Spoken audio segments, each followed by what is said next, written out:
I'm about to show you my actual profit from my Amazon wholesale business for the month of April 2024. And I have never seen anybody show their real numbers on YouTube. So I want to be 100% transparent and show you the exact type of money that can be made with this business. So before we get into my real profit and loss statement from April of 2024, if you want to learn how to grow an Amazon wholesale business just like this one, then I want you to apply to join us inside the wholesale network at the link in the description. So let's get right into my real profit and loss statement from April of 2024. Now, if we take a look at my screen here, we can see we're looking at Xero, which is the accounting program that we use, right? This is the bookkeeping software that our bookkeeper uses to keep track of our Amazon profit or loss. So let's start by looking at the income section. So first and foremost, we've got a couple of different categories here. Because we sell in the US, Canada, and Mexico, we've got to account for the sales and the returns and the reimbursements and all the transactions on all three of those marketplaces. So first and foremost, we'll see Amazon discounts and promotions for the US marketplace, which is obviously our biggest marketplace. We have got $2,630 in losses actually, because we pay for those promotions, right? So for example, we run a Prime exclusive discount on one of the products that we're semi-exclusive on, and that ends up costing a good amount each month. We also run some coupons on some of our either our bundles or some of our exclusive products as well, which obviously also costs us money to do. So next, if we look at reimbursements, we see in the Canadian marketplace, we got about $25 in reimbursements. In the US marketplace, we got about close to $3,800 in reimbursements. And we use a company called Seller Investigators to get us that money back. We actually don't have to do a whole lot to end up getting, 3 to 4 to, some months it's 10K plus back in reimbursements. Now, next we've got our refunds. So in Canada, we had to refund about $57 and some change. In Mexico, about $26 and some change. In the US, $14,818 in refunds. Obviously, that's a lot of money, but again, it's part of the game. Refunds are unavoidable most of the time. Now, this is where we get into our sales. So we're looking at sales in the US marketplace of $407,623.60. So this was definitely a good month for us. Recently, we've been in between 350 and 400K. So this was slightly above the average for us, and a good month in terms of sales. And next is Amazon shipping income, $3,800. Honestly, I don't exactly know what that is, but it's a cost that we pull directly from Amazon, directly from our business reports. I think it's some reimbursement. It's some sort of income that comes along with just making sales. So I'm not exactly sure, but that's there at about $3,800. Next, if we look at our cost of goods sold, we are looking at cost of goods sold for the US marketplace, which is $218,459. Now, this is it's really important to look at your cost of goods sold as a percentage of your revenue. So let me scroll down here so you can see what I'm talking about. So you see here on the right side of the screen, we've got April 2024 percent of income. And what this tells us is this is the percentage of our revenue that this number accounted for, right? So for example, our cost of goods at $218,459 is 54.93% of our revenue, right? Of this number right here. So, and you can double check the math on that. That's just how that works, right? So 54.93% as a cost of goods sold percentage is good for a wholesale business. Realistically, you want to have your cost of goods as a percentage of your revenue at least 55% at the most, right? Now, you can get away with 55, 56, 57% as a percentage of revenue for your COGS if you're selling higher priced products, right? But if you're selling lower priced products where your Amazon fees are going to be a much larger percentage of your revenue, then you can't get away with a high cost of goods percentage of revenue. So I hope that makes sense, but in general, you want to keep it under 55%. So 54.93% is good. That means we were making some good buys and we were making good margins on our sales. So next we've got Amazon inbound shipping down here at $1,122. That was some inbound shipping that we paid to Amazon. Actually, I think we paid much more than that in shipping in the month of April, but some of that might be third-party shipping, which would be actually an operating expense, right? Because it's not paid directly to or through Amazon. So now let's take a look at our operating expenses. So first and foremost, we've got and we see all of them right here. So first and foremost, we've got our accounting fees at $699. So this is how much we pay our bookkeeper to essentially do this each month, right? Prepare these reports, our profit and loss statement, and our balance sheet, and keep our financial house in order. So that's $699 a month. We also pay a tax planner a monthly fee as well, but that's accounted for down here. And I think they have it categorized under legal fees. Technically, it's an accounting fee, but we'll get into it shortly. Next, we've got Amazon advertising at just under $3,000. So $2,966 is how much we spent on Amazon ads in the month of April. Now, if we click into that, there's a couple of things I want to point out when it comes to ad spend. So you'll see here that in general, we are paying for ads in $500 increments. Now, this is something that you can actually request. So I think by default, you pay your advertising bill in I think $50 or maybe $100 increments, but you can reach out to Amazon and you can say, hey, Amazon, could you please raise that number and instead bill us in $500 increments or $1,000 increments? And I think the more you spend on ads, the larger the increment you can request to be billed in. So that way, instead of having 10, $50 charges, we can have one $500 charge, right? So it just makes bookkeeping a little easier. Now, what I want to note is this ad spend is going a couple of different places. One is going to be to our catch-all auto PPC campaign, which I've talked about at length. Really doesn't cost us that much money. So the bulk of the ad spend goes into advertising the products that we have an exclusive agreement on or a semi-exclusive agreement on, and our branded bundles. So we spend a good amount of ads on those last two categories. And now we're putting this ad spend on our Amex Gold card, which actually gives 4 times the points for ad spend. So we're getting an extra 20, 30, sometimes 50,000 Amex points every month just from that 4x multiplier. So if you want that Amex card, it's a great card. It comes up with a lot of other bonuses too, like free Walmart Plus and some other things. I'm going to put a link in the description below where you can grab my referral link for the Amex Gold, and I think we'll both get bonus points for that if you sign up with that link. Okay, so that's the ad spend, right? $3,112 total, I believe. So if we go back to our P&L here, next we've got our warehousing and our fulfillment fees. So this is just going to be the fees that we pay to Amazon for warehousing and fulfillment. Totally unavoidable, not much we can do there. For just over $47,000.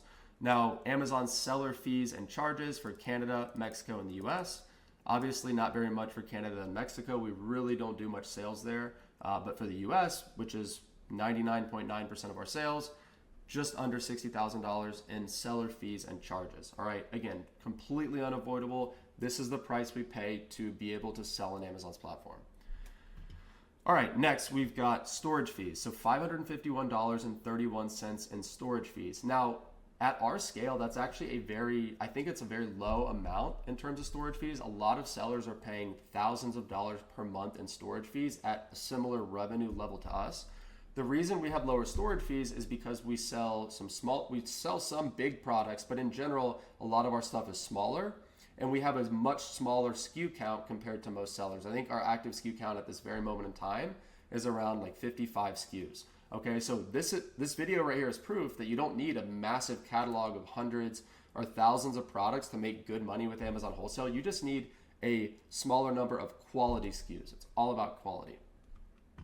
Okay, so next we've got our business insurance, which we pay roughly $384 per month for. Now we actually pay a lump sum every year. I prefer to pay a lump sum in full because you get a slight discount, I believe, typically for paying for a year at a time.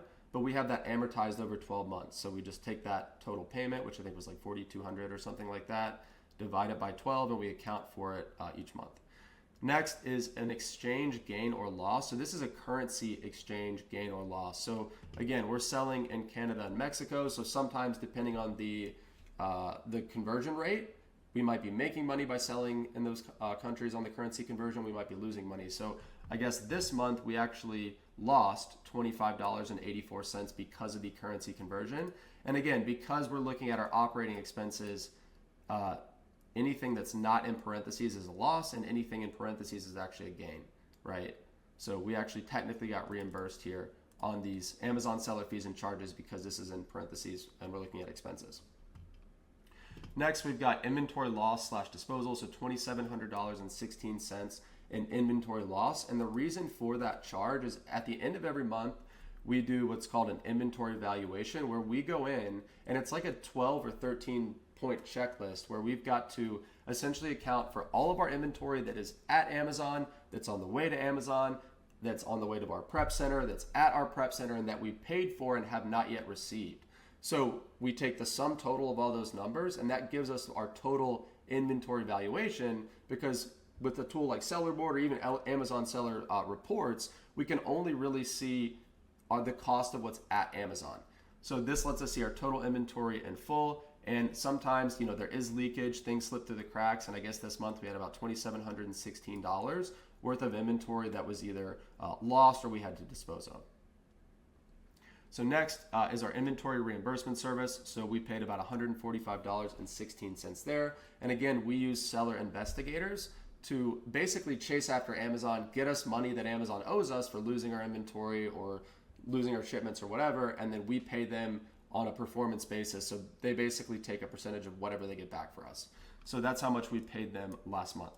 Next, we've got legal fees. So this $675 here, this is actually to our tax planner, not a legal fee.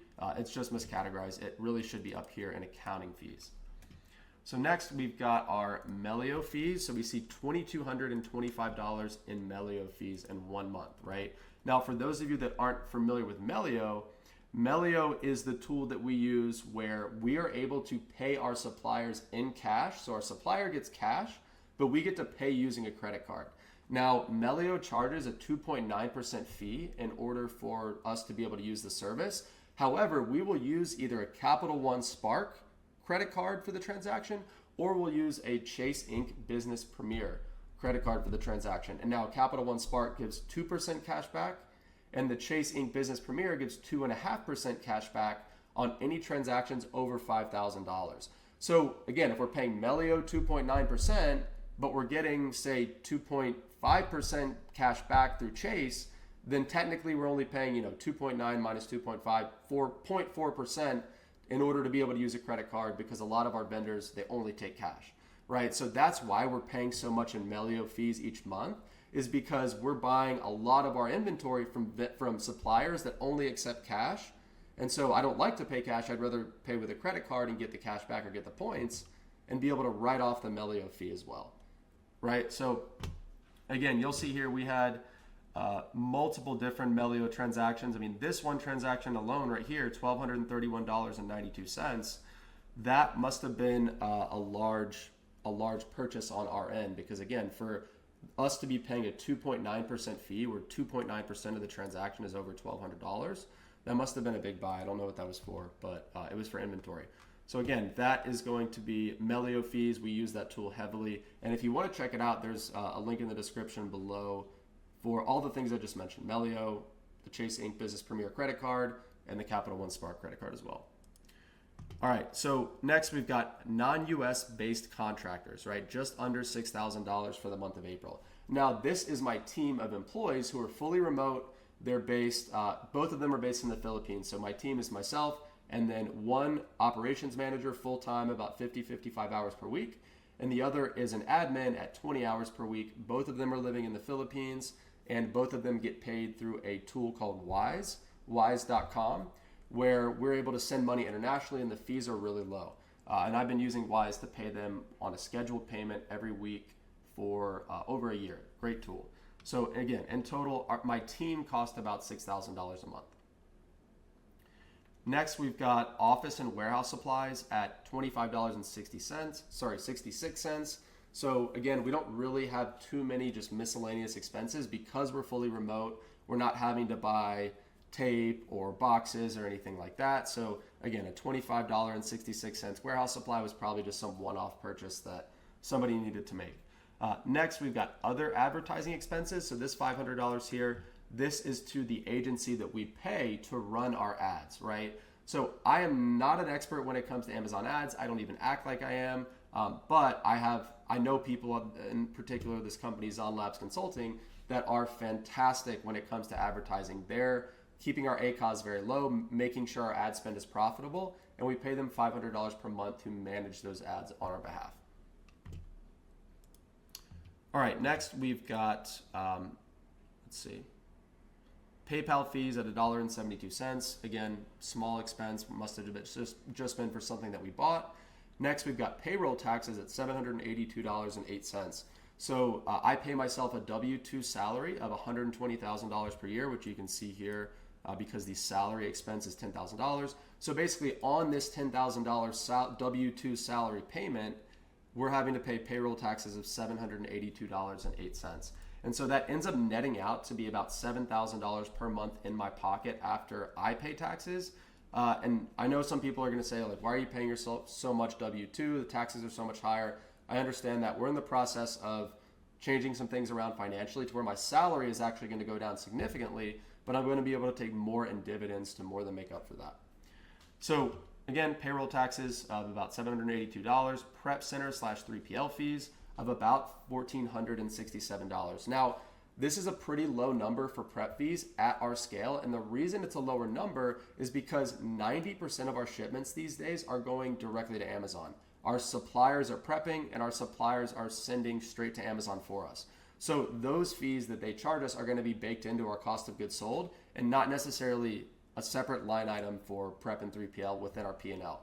So again, $1,500 in prep center fees. The only time we're really using prep centers is when we need to create multi-packs or bundles or our suppliers unwilling to prep for whatever reason. So that is $1,467 for that last month. Next, like I said, salaries and wages. So I pay myself about $10K a month gross. That is my W-2 salary. SBA loan interest at $600. So we got that EIDL loan from the government back during COVID, and we're paying about $600 per month to repay that loan. I think it's a 30-year loan at like 2.9 or like 3.5%, something like that. So it's basically free money, and we're not gonna have to pay that off for another 25 years, I think. Next, shipping and postage, $10.67. So not much in terms of like SPD shipping. Most of our SPD shipping is being done through Amazon partnered carrier. So $10.67 is just kind of some additional miscellaneous shipping charge. Next, we've got software and apps at $1,557. Now, this is a lot of money for software on a monthly basis, but I'm going to open this up and kind of break it down and show you why it's actually higher this month than it normally is. We can kind of go through each of these line by line here. So first, we've got a Google payment of $52.48, which this is for our Google Workspace accounts for, I think, 4 of us or maybe 5 of us, which is about $52 a month. Gusto, that is our payroll software. $52 per month is how much they charge to process our payroll and do the compliance and the taxes. Shopify, this is $43 a month for our Shopify site. Google domain, $6 a month for a domain that I purchased. This is another software tool that we've been using to help us with our reimbursements. It's called Seller Rise. They just will sometimes find some additional reimbursements that even we miss. This one, Use Motion. So this is it's almost like an AI-based calendar tool that I've been using to schedule my time. It's a really good tool. That's about $34 a month. Here you see Inventory Lab at $690 because we just renewed our annual subscription with them. So that's not going to be a monthly charge. This is kind of a one-off charge. And then Seller Snap at $500 a month.